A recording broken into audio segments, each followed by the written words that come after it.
തൊടുപുഴയിൽ രണ്ടാനച്ഛന്റെ മർദ്ദനമേറ്റ് ചികിത്സയിൽ കഴിയുന്ന 7 വയസ്സുകാരന്റെ നില അതീവ ഗുരുതരമായി തുടരുന്നു.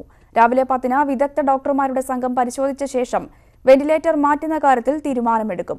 അതിനിടെ കുട്ടിയെ മർദ്ദിച്ച സംഭവത്തിൽ അറസ്റ്റിലായ രണ്ടാനച്ഛൻ അരുണാനന്ദനെ കോടതി റിമാൻഡ് ചെയ്തു. വെന്റിലേറ്റർ സഹായത്തോടെയാണ് കുട്ടിയുടെ ശ്വസനം നടക്കുന്നത്. രക്തസമ്മർദ്ദം ക്രമപ്പെടുത്താനായി മരുന്നുകളും നൽകുന്നു. തലച്ചോറിന്റെ പ്രവർത്തനം പൂർണ്ണമായും നിലച്ച അവസ്ഥയാണ്. വെന്റിലേറ്റർ മാറ്റുന്ന അടക്കമുള്ള കാര്യങ്ങളിൽ 10 മണിയോടെ ഡോക്ടർമാർ പരിശോധിച്ച ശേഷമാകും തീരുമാനമുണ്ടാവുക. ഇതിനിടെ കുട്ടിയെ മർദ്ദിച്ച കേസിൽ അറസ്റ്റിലായ അരുണാനന്ദനെ കോടതി റിമാൻഡ് ചെയ്തു. ഇടുക്കി മജിസ്ട്രേറ്റിന്റെ വസതിയിൽ ആക്കിയ ഇയാളെ മുട്ടം ജയിലിലേക്ക് മാറ്റി. മൃതപ്രായനായി ചികിത്സയിൽ കഴിയുന്ന കുട്ടിയെ അരുൺ നേരത്തെ ലൈംഗികമായി ദുരുപയോഗം ചെയ്തതായും തെളിഞ്ഞിട്ടുണ്ട്. കുട്ടിയുടെ ജനേന്ദ്രത്തിലടക്കം പരിക്കുകളുണ്ട്. ഇതിന്റെ അടിസ്ഥാനത്തിൽ പ്രതിക്കെതിരെ പോക്സോ കുറ്റവും ചുമത്തി. ഇളയ കുട്ടിയെ ഉപദ്രവിച്ചതുമായി ബന്ധപ്പെട്ടും അന്വേഷണം നടത്തുമെന്ന് പോലീസ് അറിയിച്ചു. അദ്ദേഹം മറ്റുള്ള ഈ കുട്ടീനെ തന്നെ സെക്ഷലായിട്ടൊന്ന് ഹറാസ് ചെയ്തിട്ടുണ്ട്. അപ്പോൾ ചൈൽഡ് ലൈൻ പ്രവർത്തകരുടെ ഒരു ഇതോടുകൂടി തന്നെ നമ്മൾ ഇനി വേറെ കേസ് കൂടി എടുക്കേണ്ടതാണ്. കുറ്റകൃത്യവുമായി കുട്ടികളുടെ അമ്മയ്ക്കും ബന്ധമുണ്ടോ എന്ന് പരിശോധിക്കും. കുട്ടികളെ ലൈംഗികമായി ദുരുപയോഗം ചെയ്ത അടക്കമുള്ള കാര്യങ്ങളിൽ അമ്മയുടെ മൊഴി രേഖപ്പെടുത്താനും പോലീസ് തയ്യാറെടുക്കുന്നുണ്ട്. ന്യൂസ് 18 ഇടുക്കി. വിവരങ്ങളുമായി MS അനീഷ് കുമാർ ചേരുന്നു. അനീഷ്, കുട്ടിയുടെ ആരോഗ്യനിലയിൽ പുരോഗതി ഉണ്ടോ? ഇന്ന് വിദഗ്ധ ഡോക്ടർമാരുടെ സംഘം കുട്ടിയെ പരിശോധിക്കുന്നുണ്ടല്ലോ, അതുമായി ബന്ധപ്പെട്ട വിശദാംശങ്ങൾ കൂടി എങ്ങനെയാണ്?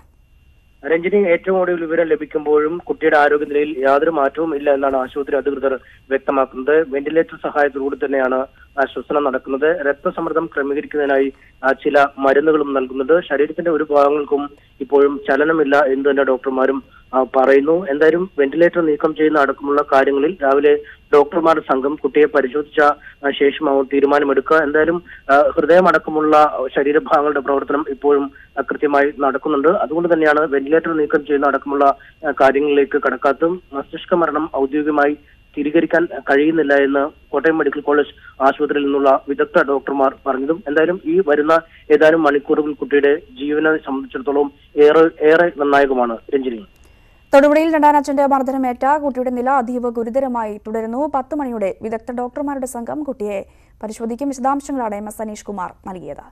മറ്റു വാർത്തയിലേക്ക് വരുമ്പോൾ, തിരുവനന്തപുരം രാജ്യാന്തര വിമാനത്താവളത്തിൽ നിന്നും ഡ്രോൺ കണ്ടെത്തിയ സംഭവത്തിൽ ശ്രീകാര്യം സ്വദേശി നൌഷാദിനെതിരെ വലിയതുറ പോലീസ് കേസെടുത്തു. നൌഷാദിനെ പോലീസ് ചോദ്യം ചെയ്തു വരികയാണ്. ഇന്നലെ അർദ്ധരാത്രിയാണ് കാർഗോ കോംപ്ലക്സിന്റെ പിന്നിൽ നിന്നും CISF ഉദ്യോഗസ്ഥർ ഡ്രോൺ കണ്ടെത്തിയത്. ഡ്രോണിന്റെ റിമോട്ട് നൌഷാദിൽ നിന്നും പിടിച്ചെടുത്തിരുന്നു.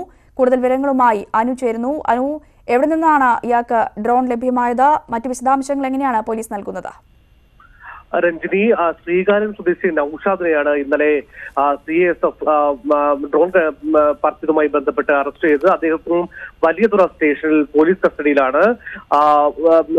ഇന്റലിജൻസ് ഉദ്യോഗസ്ഥരടക്കമുള്ള ഉന്നത ഉദ്യോഗസ്ഥർ ഇപ്പോൾ അദ്ദേഹത്തെ ചോദ്യം ചെയ്തു വരികയാണ്. അതായത് വിമാനത്താവളം ഉൾപ്പെടെയുള്ള കേന്ദ്രങ്ങൾക്ക് 3 കിലോമീറ്റർ പരിധിയിൽ ഡ്രോണുകൾ പറത്താൻ പാടില്ല. മാത്രമല്ല, കഴിഞ്ഞ കുറച്ച് ദിവസങ്ങളായി ഡ്രോൺ പറത്തിയതുമായി ബന്ധപ്പെട്ട് പോലീസ് അതീവ ജാഗ്രത തുടരുന്നതിനിടെയാണ് ഇന്നലെ രാത്രി 11:30യോടുകൂടി തിരുവനന്തപുരം വിമാനത്താവളത്തിന്റെ കാർഗോ വസ്ത്ര സമീപത്തായി വിമാനത്താവളത്തിനുള്ളിലേക്ക് ഒരു ഡ്രോൺ പറന്നു വീണത്. ഉദ്യോഗസ്ഥർ ആദ്യം കണ്ടെത്തിയതിനെ തുടർന്ന് വലിയതുറ പോലീസിനെ അറിയിച്ചു. സിറ്റി പോലീസ് കമ്മീഷണറിനെ അറിയിച്ചു. ഈ ഉന്നത ഉദ്യോഗസ്ഥരൊക്കെ സ്ഥലത്തെത്തി. ഇതിനുശേഷമാണ് ഇതിനെക്കുറിച്ചുള്ള മറ്റ് അന്വേഷണത്തിൽ നൌഷാദ് ഉൾപ്പെടെയുള്ള 7 അംഗ കുടുംബാംഗങ്ങളെയും പോലീസ് കസ്റ്റഡിയിലെടുത്തത്. പ്രാഥമിക ചോദ്യം ചെയ്യലിന് ശേഷം കുടുംബാംഗങ്ങളെ വിട്ടയച്ചു. നൌഷാദ് ഇപ്പോഴും വലിയതുറ സ്റ്റേഷനിലാണ്. മിലിറ്ററി ഇന്റലിജൻസിന്റെ ഉദ്യോഗസ്ഥർ അടക്കമുള്ളവർ ഇപ്പോൾ നൌഷാദിനെ ചോദ്യം ചെയ്യുന്നുണ്ട്. ഏതായിരുന്നാലും നൌഷാദിനെ ഇപ്പോൾ കേസ് രജിസ്റ്റർ ചെയ്തിട്ടുണ്ട്. അതായത് വിലക്ക് മറികടന്ന് വിമാനത്താവളം പോലുള്ള പ്രദേശത്തിന്റെ സമീപത്ത് ഡ്രോൺ പറത്തിയതിന് നൌഷാദിനെതിരെ ഇപ്പോൾ കേസ് രജിസ്റ്റർ ചെയ്തു എന്നുള്ളതാണ് ഏറ്റവും പുതിയ വിവരം. രഞ്ജിനി, ശരിയാണ്. ചൂടിലൊരുങ്ങി കേരളം.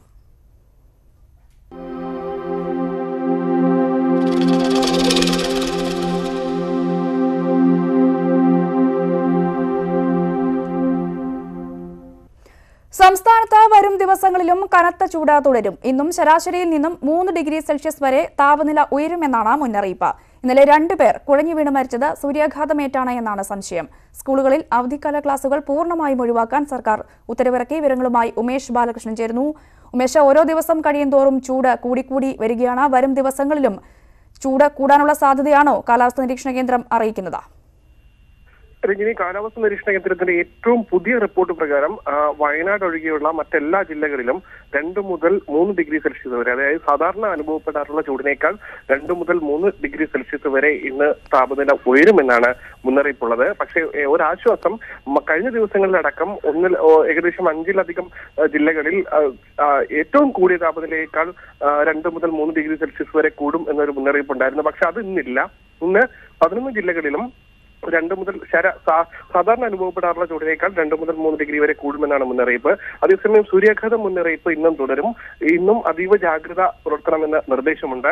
അവധി ദിവസമായതിനാൽ കൂടുതൽ പേർ ജോലിക്ക് പുറത്തിറങ്ങില്ല എന്നുള്ള ഒരു കരുതൽ ഉണ്ടെങ്കിൽ പോലും കഴിഞ്ഞ ദിവസങ്ങളിലും സൂര്യാഘാതമേറ്റവരുടെ എണ്ണം കുറവായിരുന്നില്ല. അതുകൊണ്ട് തന്നെ ഇന്നും ജാഗ്രത തുടരണം. ഇതേ രീതിയിൽ ഒരുപക്ഷെ 2 ദിവസം കൂടി ഇതേ രീതിയിൽ തുടരുമെന്നാണ് ഇപ്പോഴത്തെ ഒരു നിഗമനം. അത് കൃത്യമായ ഒരുപക്ഷെ 12 മണിയോടുകൂടി കാലാവസ്ഥ നിരീക്ഷണ കേന്ദ്രത്തിന്റെ പുതിയ ഫോർകാസ്റ്റിംഗ് വരും. അതോടുകൂടി ആ കാര്യത്തിൽ ഏകദേശം തീരുമാനമാകും. അതേസമയം അവധിക്കാല ക്ലാസുകൾ പൂർണ്ണമായി നിരോധിച്ചുകൊണ്ട് സർക്കാർ ഉത്തരവിറക്കിയിട്ടുണ്ട്. നേരത്തെ തന്നെ അവധിക്കാല ക്ലാസുകൾ നടത്തരുതെന്ന് നിർദ്ദേശം ദുരന്ത നിവാരണ അതോറിറ്റി അടക്കം നൽകിയിരുന്നു. ഇതിന്റെ കൂടി പശ്ചാത്തലത്തിലാണ് സർക്കാർ ഉത്തരവായി ഇറക്കിയിരിക്കുന്നത്. അത്തരത്തിൽ പൂർണ്ണമായി അവധിക്കാല ക്ലാസുകളെല്ലാം പൂർണ്ണമായി നിരോധിച്ചുകൊണ്ടാണ് ഉത്തരവിറക്കിയിരിക്കുന്നത്. രഞ്ജനി. ശരി ഉമേഷ്. കടുത്ത വേനലിൽ വടക്കൻ കേരളത്തിൽ പുഴകൾ വറ്റിവരണ്ടു തുടങ്ങി. കാസർഗോഡ് പുത്തികൈ പുഴയുടെ അവസ്ഥ പരിതാപകരമാണ്. വറ്റിവരണ്ട പൊടിയിൽ ജലത്തിനായി കിണർ കുഴിക്കേണ്ട ഗതികേടിലാണ് പ്രദേശവാസികൾ. സംസ്ഥാനത്ത് ഏറ്റവും കൂടുതൽ നദികളുള്ള ജില്ലയാണ് കാസർഗോഡ്. എന്നാൽ വേനൽ ചൂടിന് കാഠിന്യമേറിയതോടെ മിക്ക പുഴകളും വറ്റിവരണ്ടു തുടങ്ങി. കടുത്ത വേനലിലും വറ്റാത്ത പുത്തികൈ പുഴയുടെ അവസ്ഥ ഏറെ പരിതാപകരമാണ്. വറ്റിവരണ്ട പുഴയിൽ ജലത്തിനായി കിണർ കുഴിക്കേണ്ട ഗതികേടിലാണ് പ്രദേശവാസികൾ.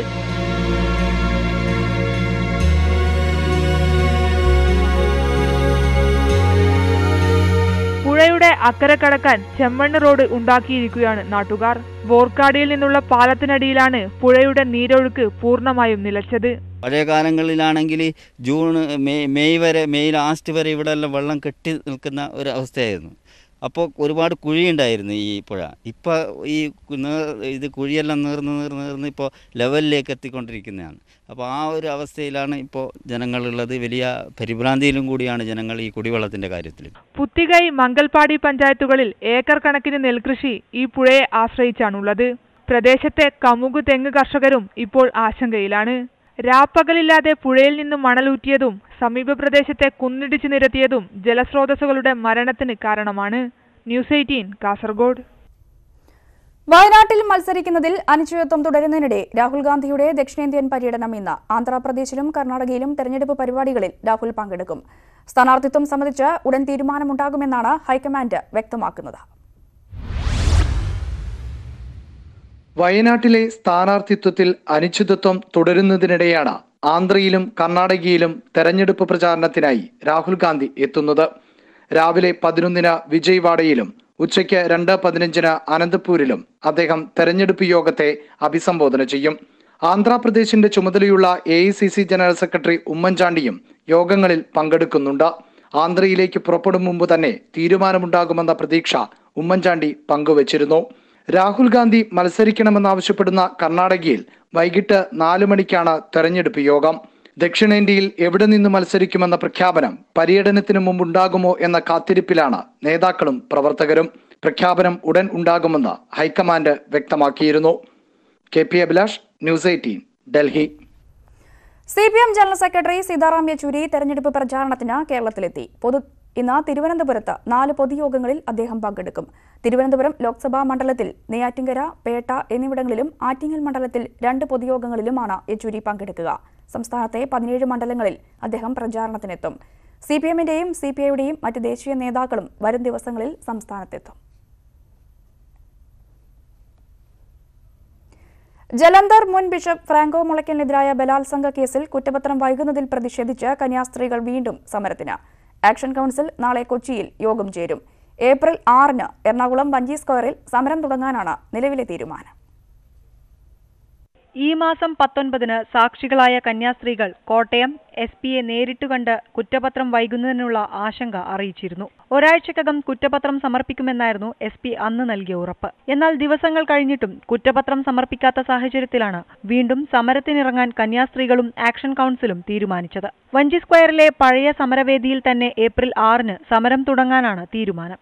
ആദ്യഘട്ടത്തിൽ കന്യാസ്ത്രീകൾ പ്രത്യക്ഷ സമരത്തിന് ഇറങ്ങേണ്ടത് ഉണ്ടോ എന്ന കാര്യം നാളെ ചേരുന്ന യോഗത്തിൽ തീരുമാനിക്കും. 2017 ജൂൺ 27-നായിരുന്നു കുറുവിലങ്ങാട് മഠത്തിൽ വെച്ച് ബിഷപ്പ് പീഡിപ്പിച്ചെന്ന പരാതിയുമായി കന്യാസ്ത്രീ പോലീസിനെ സമീപിച്ചത്.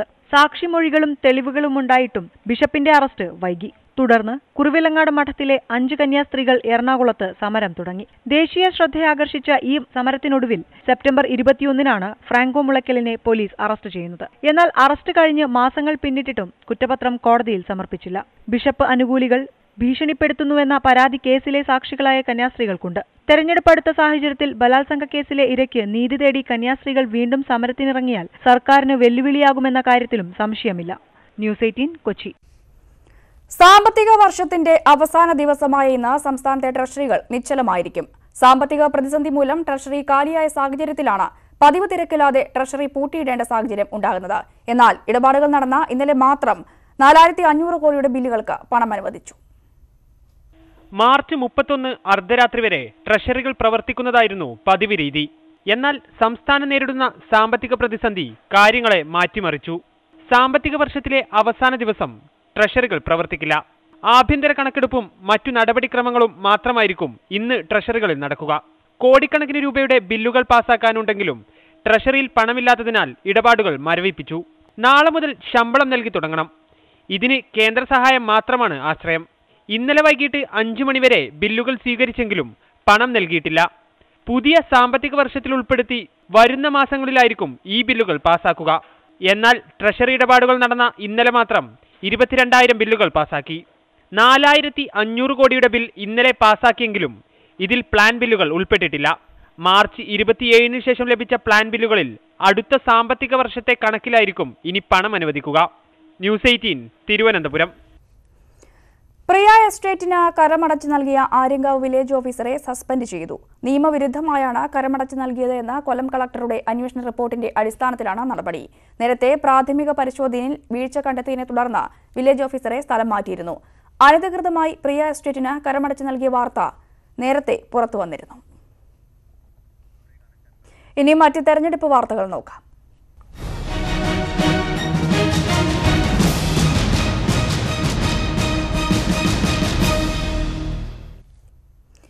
എറണാകുളം പാർലമെന്റ് മണ്ഡലത്തിൽ വികസനത്തിന് നിർദ്ദേശങ്ങൾ സ്വീകരിച്ച് ഇടതുമുന്നണി സ്ഥാനാർത്ഥി പി രാജീവ്. ഭാവി എറണാകുളം എന്ന ചർച്ചയിൽ വിവിധ മേഖലകളിൽ നിന്നുള്ള വിദഗ്ധർ പങ്കെടുത്തു. പൊതുജനാഭിപ്രായം ഉൾപ്പെടുത്തി പ്രകടന പത്രിക തയ്യാറാക്കുന്നതിന്റെ ഭാഗമായിരുന്നു ചർച്ച. തെരഞ്ഞെടുപ്പിൽ വിജയിച്ച് MP ആയാൽ മണ്ഡലത്തിൽ എന്തൊക്കെ കാര്യങ്ങളിലാണ് ശ്രദ്ധ ചെലുത്തേണ്ടത്, ജനങ്ങളുടെ അടിസ്ഥാന ആവശ്യങ്ങൾ എന്തൊക്കെ തുടങ്ങിയ വിഷയങ്ങൾ ചർച്ചയിൽ ഉയർന്നു. എറണാകുളത്തെ ജനങ്ങൾ സ്ഥിരമായി നേരിടുന്ന ഗതാഗത പ്രശ്നത്തിനുൾപ്പെടെ പരിഹാരമുണ്ടാകണമെന്ന ചർച്ചയിൽ ആവശ്യമുണ്ടായി. ട്രാൻസ്ജെൻഡേഴ്സിന് ഷെൽട്ടർ സംവിധാനം വേണമെന്ന് ചർച്ചയിൽ പങ്കെടുത്തവർ ആവശ്യമുന്നയിച്ചു. സ്ത്രീ സുരക്ഷയുൾപ്പെടെയുള്ള കാര്യങ്ങളും ചർച്ചയായി. അതുകൊണ്ട് ആ വാടക കൊടുക്കാനില്ലാത്തത് കൊണ്ടാണ് പലരും സെക്സ് വർക്ക് ചെയ്യാനായിട്ട് റോഡുകളിൽ നിൽക്കുന്നത്. അതിന്റെ പ്രധാന കാരണം 300 രൂപയാണ് ഇവർക്ക് ആകെ ഒരു ദിവസത്തെ കൂലി. എറണാകുളം സിറ്റിയിൽ ഒരു നേരം ഭക്ഷണം കഴിക്കണമെങ്കിൽ നമുക്കറിയാം എത്ര രൂപ ചെലവുണ്ട്. അവരുടെ യാത്രാ ചെലവുകൾ, വസ്ത്ര ചെലവുകൾ, അങ്ങനെ പല ചെലവുകൾ അവർക്കുണ്ട്. പക്ഷെ ഇതൊന്നും അറിയാതെ ഒരു ഷെൽട്ടർ ഹോമെങ്കിൽ അവർക്ക് പ്രൊവൈഡ് ചെയ്ത് കഴിഞ്ഞാൽ വളരെ നന്നായിരിക്കും. തെരഞ്ഞെടുപ്പിൽ വിജയിച്ചാൽ ആദ്യം പരിഹാരം കാണുക മണ്ഡലത്തിലെ മാലിന്യ പ്രശ്നത്തിനായിരിക്കുമെന്ന പി രാജീവ്. മാലിന്യ വിമുക്തമാകണം. അത് വന്നാൽ തന്നെ ടൂറിസമൊക്കെ തന്നെ ഡെവലപ്പ് ചെയ്തോളൂ. വരുന്ന ആൾ ഇപ്പോൾ കൊച്ചി ഡെവലപ്പ് ചെയ്യാവുന്നതാണ്. ഈ മാലിന്യ പ്രശ്നം അത് കൊച്ചി കോർപ്പറേഷൻ്റെ ഉത്തരവാദിത്തമാണെങ്കിൽ അവർ പരാജയപ്പെട്ടിരിക്കുന്നു. പക്ഷെ നമ്മൾ അവരെ കുറ്റം പറഞ്ഞിട്ടല്ല, നമുക്ക് എന്ത് ചെയ്യാൻ കഴിയും? അതിലേക്ക് ഒരു കോർഡിനേഷൻ അത് നമുക്ക് പ്രത്യേകം പരിഗണന കൊടുക്കാം. മന്ത്രി സി രവീന്ദ്രനാഥിന്റെ സാന്നിധ്യത്തിൽ കലൂർ IMA ഹാളിൽ നടന്ന ചടങ്ങിൽ വിവിധ മേഖലകളിൽ നിന്നുള്ള വിദഗ്ധർ പങ്കെടുത്തു. ന്യൂസ് 18 കൊച്ചി. രാജസ്ഥാനിൽ ഇത്തവണ കോൺഗ്രസിനായി 2 മക്കൾ നേതാക്കളാണ് മത്സര രംഗത്തുള്ളത്. മുഖ്യമന്ത്രി അശോക് ഗെഹ്ലോട്ടിന്റെ മകൻ വൈഭവ് ഗെഹ്ലോട്ടും BJP സ്ഥാപക നേതാവ് ജസ്വന്ത് സിംഗിന്റെ മകൻ മാൻവേന്ദ്ര സിംഗും. വൈഭവിന് ഇത് കന്നിയംഗമെങ്കിൽ മാൻവേന്ദ്രയ്ക്ക് വീണ്ടും പാർലമെന്റിലെത്താനുള്ള പോരാട്ടമാണ്. അശോക് ഗെഹ്ലോട്ട് 5 തവണ പ്രതിനിധീകരിച്ചിരുന്ന ലോക്സഭാ മണ്ഡലമാണ് ജോധ്പൂർ. അശോക് ഗെഹ്ലോട്ടിനെ നിയമസഭയിലേക്ക് വിജയിപ്പിച്ച സർദാർപുര ഉൾപ്പെടുന്ന പ്രദേശം. അവിടെ ഇത്തവണ കോൺഗ്രസ് രംഗത്തിറക്കിയിരിക്കുന്നത് അശോക് ഗെഹ്ലോട്ടിന്റെ മകൻ വൈഭവിനെയാണ്. വൈഭവിനിത് ആദ്യ തെരഞ്ഞെടുപ്പ് പോരാട്ടം. മണ്ഡലം തിരിച്ചുപിടിക്കുകയാണ് വൈഭവിന്റെ ദൗത്യം. സിറ്റിംഗ് എംപിയും കേന്ദ്രമന്ത്രിയുമായ ഗജേന്ദ്ര സിംഗ് ഷെഖാവത്തിനെയാണ് വൈഭവ് നേരിടുക.